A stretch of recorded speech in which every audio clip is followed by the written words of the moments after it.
PMF System est la start-up la plus inventive du canton de Fribourg. La jeune entreprise basée à Marly et fondée en 2013 a reçu l'un des 3 prix à l'innovation hier aux côtés de Frévit pour la catégorie entreprise et Samva qui obtient, elle, la mention Clean Tech. La récompense dotée de 30 000 francs a été remise à son fondateur suite au vote du public.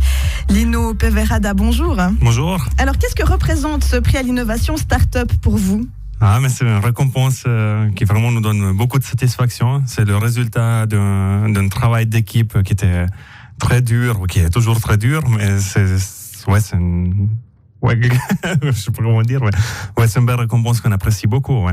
Et puis une équipe de combien ? Parce qu'une start-up, on vous imagine un petit peu au four et au moulin quand même. Tout à fait. Alors on est 6 personnes. Bon, maintenant ils viennent de finir ses études parce que parmi ces 6 personnes, il y avait 2 étudiants donc qui venaient à temps partiel à travailler le week-end ou l'été pendant ses vacances. Mais sinon, d'employés fixes, on est 3 personnes.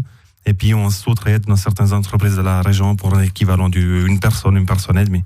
Alors, pour bien comprendre, votre société a développé un système d'assemblage décrit comme simple et rapide. Alors, dites-nous un peu plus comment ça fonctionne parce que c'est des choses qui s'emboîtent comme ça.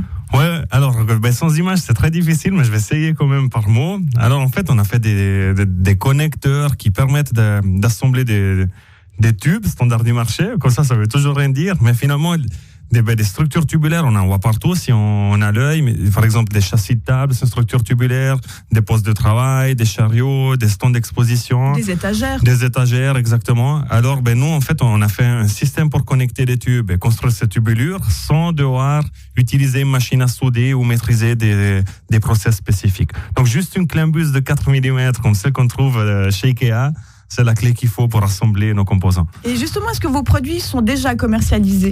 Oui. Alors là, ça fait 3 ans que la société existe. Donc, ils sont commercialisés. On vend beaucoup. Aujourd'hui, en Suisse romande, on commence gentiment la Suisse alémanique.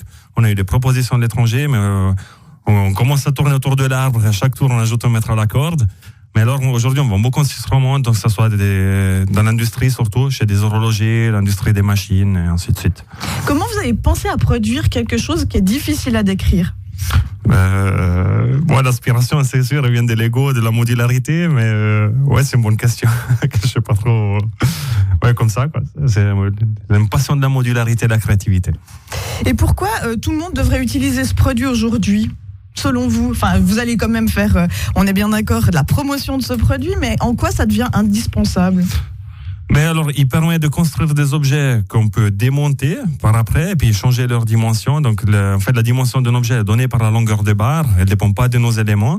Alors, on peut construire une table de 2 mètres, admettons, et puis dans une année, on déménage dans un appartement plus petit, on veut 1,5 mètre, on coupera 50 cm à la barre de la table, et puis on a de nouveau notre châssis sans devoir acheter quelque chose de nouveau.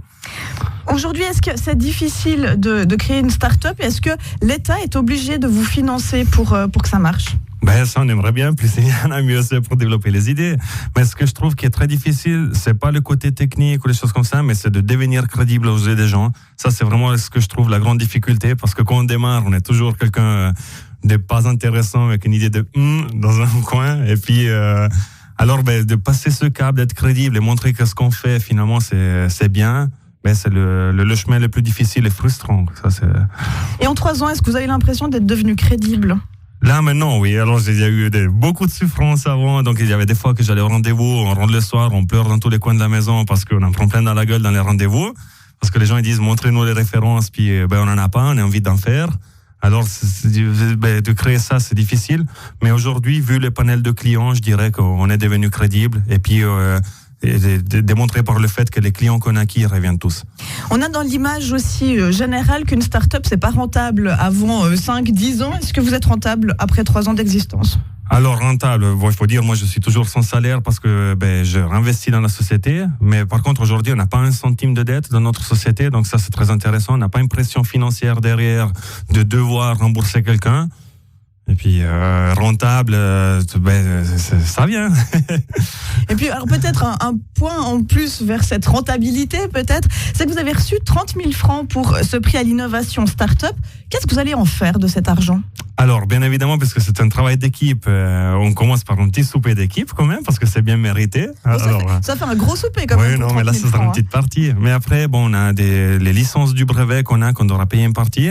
Et ensuite, on va voir pour vraiment investir dans un configurateur en ligne que depuis le portail de notre site web, ça permettra de construire des objets sur mesure en utilisant notre système. Donc le but est de développer encore toujours plus vos idées, pas vous stabiliser sur des acquis. Non, mais nous, ce qu'on a de bien, bien, pas bien, on a beaucoup d'idées, mais on n'a pas l'argent pour toutes les concrétiser. Parce que des fois, c'est l'envers dans certaines autres entreprises. Il y a l'argent, mais pas l'idée à développer. Puis voilà quoi. Alors, Lino Peverada, merci d'avoir été quelques instants avec nous pour parler de ce prix à l'innovation que vous avez reçu hier soir à Forum Fribourg. Il y avait environ 500 personnes qui ont assisté à cette remise de prix. Et à noter encore que votre entreprise et les 2 autres qui ont été primées dans le cadre du prix à l'innovation du canton de Fribourg ont été sélectionnés parmi 33 dossiers.